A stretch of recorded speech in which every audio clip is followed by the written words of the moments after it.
An Indian woman from Uttar Pradesh has been executed in the UAE after she was convicted of killing an infant under her care. Her family says she has been framed and that they did not get the representation they deserved. This is one of the most perhaps undertold stories in the last few hours.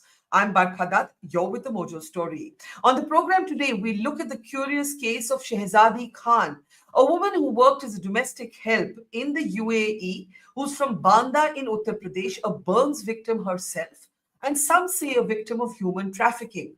Others argue that she was, in fact, a child killer. That's certainly what the courts in the UAE found. She was convicted for the murder of a 4-month-old infant whom she was looking after.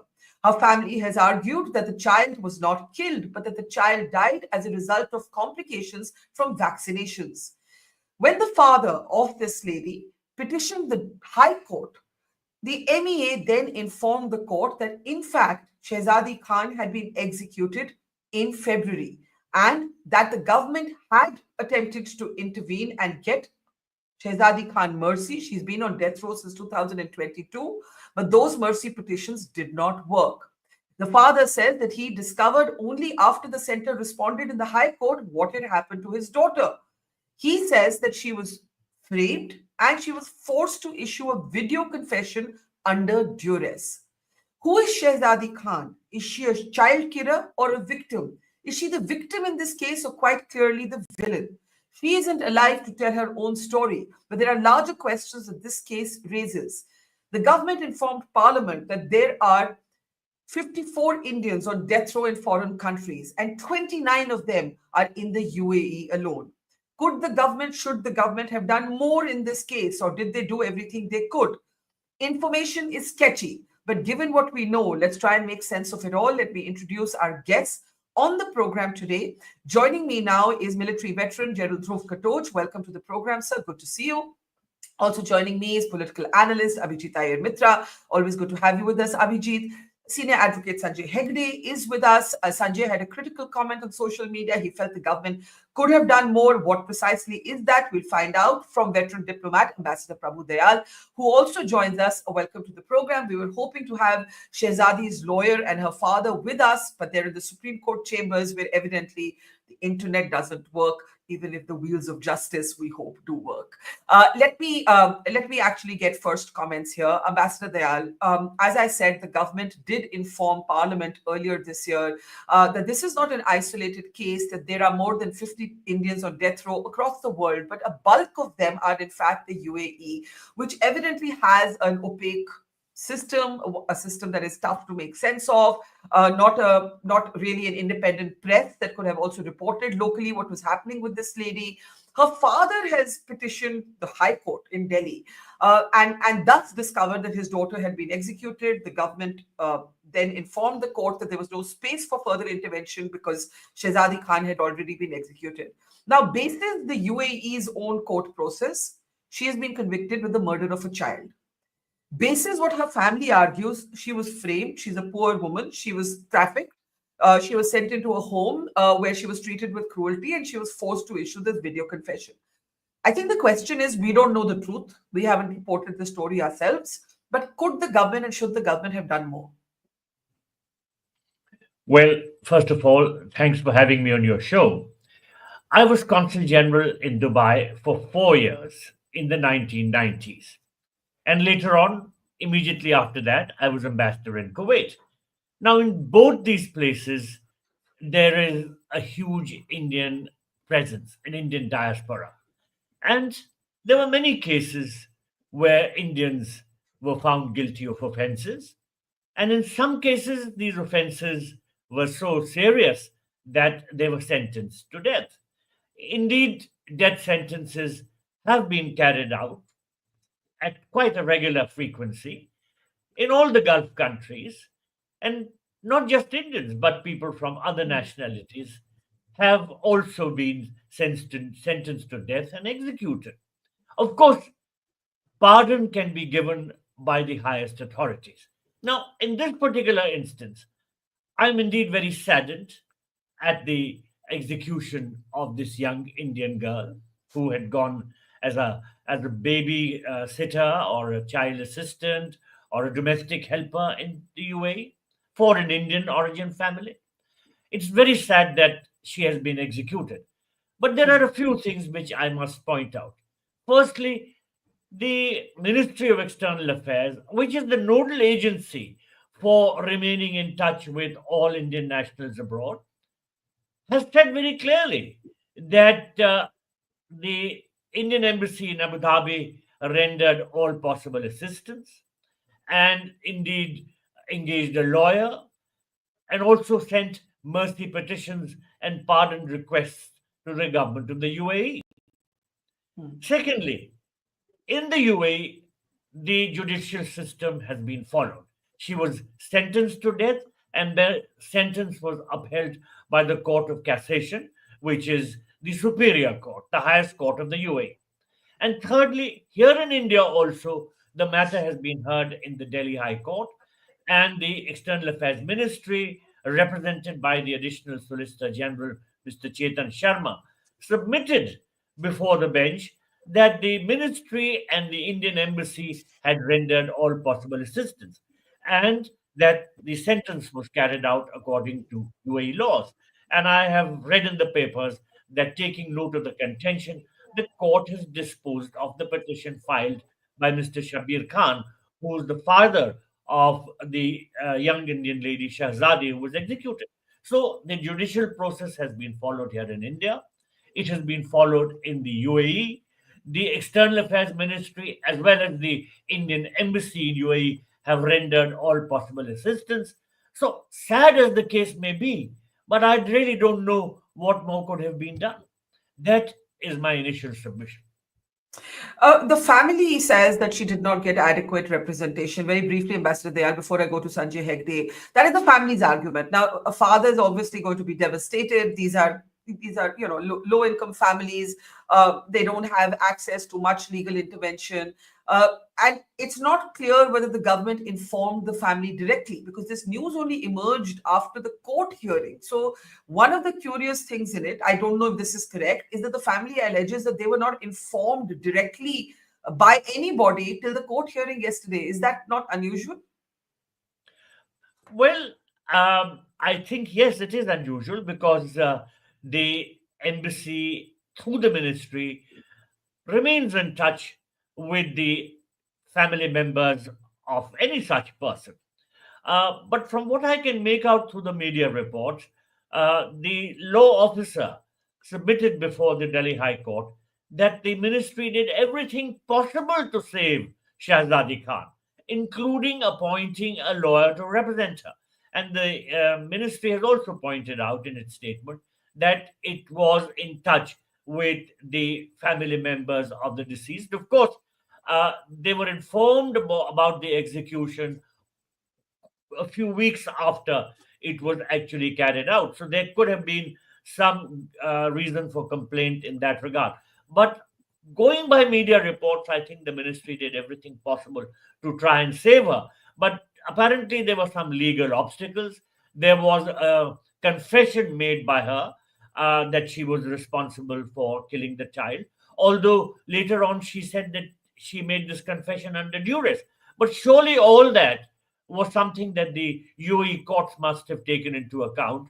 They must have examined all the evidence, all the statements, and given a judgment in this regard. So I am nobody to challenge the judgment of the UAE courts.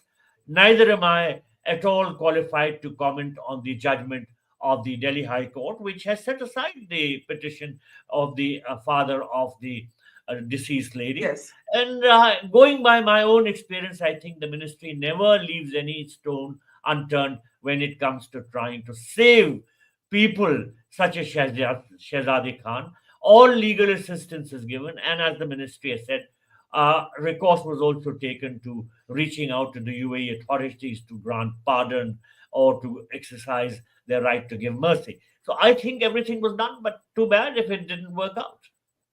Sanjay Hegde, you've heard from a veteran diplomat who has also served in the UAE, and it is an opaque system. Let's be very clear that you are dealing with a country that doesn't have this kind of open debate that we have here on court judgments, on court verdicts, on process of arrest and is someone guilty or innocent. These are furiously debated things in our country. Now, you, I know, were critical. You feel that the government needed to do more. You heard what the ambassador said. What specifically more could they have done, should they have done, according to you? Well, the ambassador may not know the exact list of dates. She was arrested on the 10th of February 23, sentenced to death on 31st of July 23. Appeal was disposed of in September 23, and sentence was upheld by the highest court on the 28th of February 2024. Now, this is where the legal process comes in. We do not know at which stages the embassy appointed a lawyer. Maybe you had a lawyer at the trial, and we do not know what happened during the appeals. Now, after the sentence was upheld in February 28, 2024, she seems to have been executed only in February 2025. There's a whole period of a year. In that year, how many appeals went from the embassy? Did the government of India take it up? We've seen how they took up the case of the people in Qatar who were sentenced to death. That's number one. Number two, capital punishment in the Arab countries is also a question of blood money. Very often, the victim's family is persuaded to accept blood money, and it comes often by donations from within the Indian community settled there. There was no publicity at all to the case, to the extent that even the family came to know only after they had filed in the Delhi High Court that she had actually been executed. They got a call from her somewhere in February, around the 14th of February of 2025, saying that the execution is likely to happen in a couple of days. And that's why, and then they come here, they find some lawyer in Delhi to file a case in the Delhi High Court. And by the time the case came up in March, that's when they come around and said, oh, sorry, everything's all over. I would certainly like to see an official statement from the diplomatic authorities as to what all the steps were taken. Were there actual inputs or pleas from the Indian Foreign Ministry out here? And was the community alerted? Because ultimately, the victims here or the family of the child were also Indians. They certainly could have been persuaded to take blood money. So I see no evidence whatsoever that beyond hiring a lawyer at some stage, anything of an active intervention seems to have been done in this case. Let me get General Katoch, and then I'm sure Ambassador Dayal would like to respond to one or two of your points. I think the important point is also that the family who had employed her was Indian, as Sanjay Hegde just said. There could have been outreach with that family and so on. Was that outreach done? Now, again, a lot of information is sketchy. I don't have the answers to some of the points that are being raised because we've only got to know of this case now that it's come before the High Court. Many of us were not aware of its intricacies, and we are still not aware of the intricacies. Now, General Katoch, without getting into, and I think Ambassador Dayal is correct in saying that we don't know about the guilt and innocence of this lady, but we do know an Indian citizen has been executed in another country. And Sanjay Hegde is saying there were other steps at which interventions could have been made, including outreach with the family concerned. What do you say? Thank you, Barkha. Barkha, I think one point which I want to clear right from the beginning. Firstly, I'm sorry that this has happened. I can understand the family is grieved. I get all that. Yeah. The second thing is, I think what could have really happened was, this information being given to the parents after the event. I don't know. In my feeling, that doesn't give a good view. They should have been informed. Yeah. But having said that, there is a judicial process. They have gone through it through the apex court. Whether the court is right or whether the court is wrong, it is final. It is like the Indian courts. Once the Supreme Court has ruled, the Supreme Court may be wrong, but it is final. That is the law. Now, that's the way it is. I think, as far as the UAE authorities are concerned, they would have gone through it. Because in this particular case, you see, as simply as a layman and as a person who has, handled a whole range of cases in his military career, if there is a little child who has died, I think it doesn't require too much to find out the cause of death. Is it due to medicines or is it due to any other cause? That any reasonable doctor would have that expertise. Now, if that is not so, well, okay. If the doctors have gone wrong, okay. If the court has gone wrong, okay. But ultimately, it is a court. It is a judicial decision. And most countries in the Gulf, they have very, very strict rules. I remember, just slightly off grid, I remember a case in Singapore where people were just partying in during the COVID time. There were six of them. All six were sent back immediately. They just about avoided a jail term, and they were doing nothing wrong. They had gathered in the ocean. So, I mean, I respect the laws of those countries. I mean, if that's the way they want to have their laws, that's okay. But Mr. Hegde spoke about the, that other case of the Qataris, where we had a Navy personnel. I think there were Yes. 8 of them. No, that's a Yes. totally different case. That was totally fabricated. There is no way in which 8 people can be involved in one espionage activity. You have, having dealt with espionage, you may actually have one chap.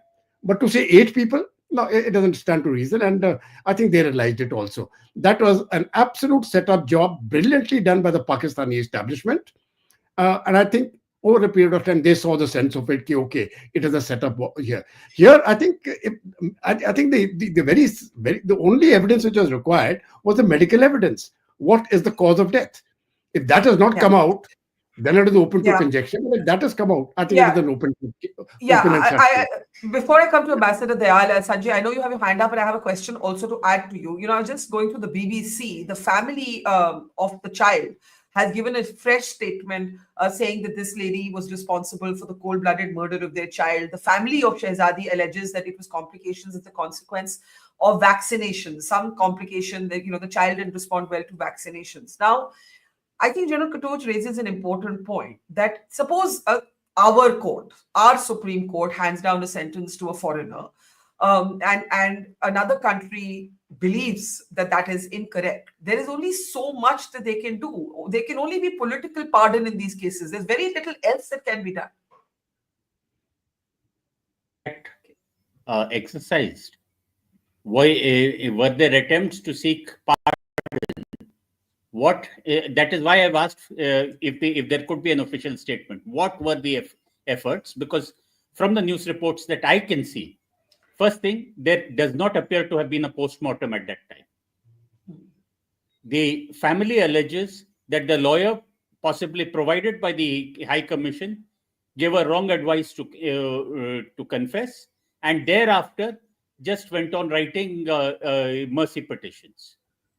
I do not. The embassy in question should better check exactly whether the lawyer did a professional job or not. But my main point is that continually these are all questions where blood money is often offered and sometimes accepted. The community itself, and particularly around the month of Ramadan, these things also happen. So if there had been awareness that this was happening, if the embassy had put out that, look, this is this woman in trouble, there would have been greater scope and greater wiggle room. This just appears to be some random woman from somewhere in Banda in Uttar Pradesh, not influential enough to shake the correct trees within the system, and therefore she hung for it. Ambassador, they'll respond to that. That I take General Katoch's point that Sanjay's parallel with the Qatar case, a naval veterans does not hold. That was a clear sort of Pakistani plot. I agree with General Katoch. But I also think there's some merit in Sanjay saying that a poor person has less access to establish guilt or innocence than somebody who has access to The news cycle to start with, right? Like the fact that we are talking about her today is it's because she's been executed. I literally had not even heard of this case till this case appeared in the High Court and the MEA said she's dead. Do you believe that there are gaps in information? Because the honest answer to so many questions is I don't know. Do you believe that there are gaps in information that should be addressed? Barkha, I don't claim to know all the facts. I have Yeah, only come across some details in the media. And I think Mr. Sanjay Hegde was absolutely right when he said that a very categorical, clear, detailed statement needs to be made by the External Affairs Ministry in this regard because they know what the details are. General yeah, Katoch was absolutely right in saying that comparing this case with the case of the eight naval officers who were arrested in Qatar is not fair because the circumstances and the legal details are yeah. different. But Mr. Hegde is absolutely correct in saying that it is important that the External Affairs Ministry clarifies all the details. Otherwise, this impression could go around, which he pointed out, that because she was a poor woman and she didn't have clout, she didn't have access to high quarters, therefore her case was not properly attended to. My own feeling is that the Indian embassy must have given her due attention, must have attended to the case properly, but it is extremely important that all details should be out in the public domain because otherwise these uneasy feelings will go around that she didn't get proper justice because she was, a person with very limited means and Do she you didn't do you have any do you voice. want to She address was both allowed to both die like that. Ambassador? Yes. Do you want to address the point Sanjay makes about blood money? I want General Katoch also to respond to that, but I'll start with you. The point about Blood money. That why wasn't there an off-book deal? I don't know what was attempted. It's not incumbent on anyone to accept blood money. Very often, the blood money recourse is taken to by mutual agreement between the two sides. I don't know whether this was attempted or not, so I can't comment on it. But certainly, if it was not attempted, it should have been attempted. Mr. Hegde is absolutely right because it could have saved the life of this young girl. We don't know whether she was treated justly or not. We don't know. Of course, as I said, the highest courts in the UAE have sentenced her. They have upheld the judgment Yeah. of the lower courts. The Delhi High Court has listened to this matter and given its own decision. So, by all accounts, well, she did get a proper hearing, but as Mr. Hegde said, recourse to the option of blood money could have been taken. Yeah. Maybe if she was from a higher section of society, she could have had a voice which could have been heard. This would be unfortunate. I do not really know what the facts are, but as I said, and as Mr. Sanjay Hegde very categorically and very correctly said, it is important that the External Affairs Ministry should put the facts out in the open so that any lingering doubts in regard to this case can be set aside. General Katoch, I want you to come in on that. I think what Ambassador Dayal is saying is that the embassy must have done everything it could have, but it needs to communicate that to people at large. It would be important for people to know that everything was attempted. Secondly, we cannot sit in judgment on whether she was innocent or guilty because we don't have access to the facts. The family, of course, says that when this infant was alive, she would often do video calls with them, share images. It seemed to be a loving relationship of a nanny to a child, but we don't know. We simply don't know. We cannot be sitting here in Delhi and making an assessment of whether this lady was guilty or innocent. The video confession complicates it further, right? She gives a video confession, which she later says she was asked to do at gunpoint. I mean, metaphorical gunpoint. What do you say to this idea of an off-book blood money deal? Barkha, there are 2 points which I wish to bring out. Firstly, on the blood money.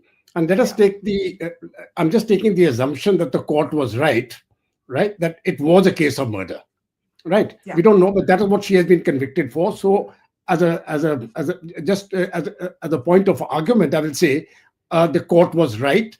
They had the evidence and they convicted her. Which parent will take blood money for the death of their daughter, for the death of their child, 4 months old child? Blood money is generally given in street brawls. There are two groups fighting, one kills the other, then they say, okay, yaar, galti ho gayi, ye blood money le lo. A small child, a baby is being killed. And then we say you want blood money. I don't know. Where is our sense of justice? I Yeah. just can't understand this, that you can say you kill a small little 4-month-old baby and say, okay, we settle the matter because with blood money. And my conscience doesn't stand for that. People may have a different view. I respect their view. My conscience doesn't stand for it. This is one. Number two, uh, Mr. Hegde has made a very valid point. She's poor. So Hmm. she didn't have the right defense. But isn't that the truth everywhere in India itself? Which poor people have got justice in India? Where has the Supreme Court given justice to the poorest of the poor, by which the highest and the mighty, they always get it? And even after committing murders after murders, they get away. But that is the way, that is the system. I'm not going to question the system. But I'm not going to blame poverty now. Okay, everybody should get the top rate lawyers, just because they happen to be Indian. It doesn't work that way. Mr. Sanjay Yeah. Hegde, he's one of the most reputed lawyers in India. He can't represent everybody. And that is the way with all the lawyers. That is the way in India. I have seen, I mean, in my entire service, this entire criminal justice system in India is in need of overhaul and repair. So, Yeah. how can I comment on somebody else to say, okay, because they are poor, I, she th- didn't have defense? I, I, th- That's the I way think it is. I think you made two excellent points, and I want to take them to Sanjay. One is, suppose we were looking at this issue through the lens of the family whose child is dead. Right now, we're looking at it through the lens of, foreign policy, the father of this woman who has been executed. But now let's look at it through the lens of the family who has lost a 4-month-old infant. Right? I think what General Katoch says is blood money is to settle is negotiated deals. If we assume hypothetically that the court was correct and the family really believes, as it seems to, that this lady is responsible for the death of their child, they're not going to take blood money for their 4-month-old infant's death. I mean, that's beyond the pale. First point. The second point is the practical point, that those with money get access to better lawyers. They get access to a Sanjay Hegde. Not everybody gets access to a Sanjay Hegde, and that's the reality of life. And let me add a question here from one of our viewers. Barkha, more than 10 million Indians live outside India. Every day, thousands of them are accused, held, convicted, sentenced by local courts. Can the foreign ministry get involved in each of these cases? It's a practical set of questions for you, Sanjay, before I give the last word to the ambassador. Now, let me tell you that I also come from India, and in the South Indian state of Kerala, which sends a lot of migrants. These issues happen very often. The Malayalis got together about 34 crore blood money to save somebody having a death penalty in Saudi Arabia. If the community is involved, if local communities are involved, they do get active. And nobody can force blood money, but where there are Indians and where the community at large gets involved, maybe things could have. We have no evidence whatsoever that any active action was taken at the governmental level or But at the blood, community but, level. but blood, blood, Just put, blood money can't be admitted to officially, na? The government isn't going to no, come no, and say no, we're no. negotiating a deal on No, blood no, money. whether the government does it directly or it does it indirectly through the community, it does it. Communities, if I remember rightly, in the person who runs Lulu Mall, at times has paid money, blood money, to save some woman in trouble. It has happened several times in the past. There is enough evidence. The ambassador will tell you that. So that was an option. But the first thing for any of these options to be exercised would have been information. You didn't know about it. I didn't know about it. None of the papers knew about it. The parents didn't know about it. There was a culture of silence where this poor girl is in some trouble, is in jail, and nobody really knew You are at this how to. point assuming that she is innocent. You are making this argument basis an I assumption. see. Listen. There is no motive for somebody to kill a 4-month-old baby. Deaths happen, and I've seen several. Forget this case. Very often, when a death happens, then the shades of anger, grief, denial, all that come in, and the first person whoever is available becomes a target. Okay. In this particular case, what really troubles me is that there was no postmortem. Nobody Okay. knows for certain as to how the death occurred. Let me give the last word to Ambassador Dayal on this, right? Ambassador Dayal, since you've been there on the ground in Dubai, what is one of the challenges of dealing with the system there? I think that's also what people may not understand. It's a much more opaque system than ours. Well, certainly there are challenges. The size of the community itself is so big. There are lots of people who keep getting into problems. But the embassy is always proactive, and so is the consulate general in Dubai. We do take up the matter on a very regular basis. I remember when I was there was a weekly visit by a vice consul to the jails, and he would gather all the information, meet the Indian prisoners, see what sort of help could be given. And I'm sure there has only been an improvement in whatever arrangements existed at that time. So I'm sure that the ministry and the embassy in Abu Dhabi, as also the concerned agencies involved there, would have been in touch with Shahzadi Khan and tried to do their best. What is very important is that the full facts must come out into the open. We are discussing a subject on which I, for instance, have information only through media reports. And sometimes these reports are quite sketchy. So I'm Yeah. not really sure what was done by the embassy, how much action was actually taken. And I uphold the point which Mr. Sanjay Hegde made, that the full facts must be brought out into the open by the External Affairs Ministry. There has to be a detailed statement. Otherwise, there could be these nagging doubts about whether enough was done or whether something more could have been done, whether her life could have been saved, what could have been done. A statement by the External Affairs Ministry would be extremely helpful in this regard. I think on that we can all agree. We're all speculating to a large degree because there's so much we don't know. We only have what we've seen in the media, what the family has alleged, and the government, the foreign ministry should give us, the public, I mean, a comprehensive response. And I think that would address some of the questions raised by Sanjay Hegde and others. Thank you so much, General Katoch, Sanjay Hegde, Ambassador Dayal. Always a pleasure. Thank you to our audience. See you tomorrow. It's great to see you here. Thank you for watching our work. If you haven't subscribed yet, don't forget to click the bell icon and subscribe to Mojo Story and support independent, robust journalism.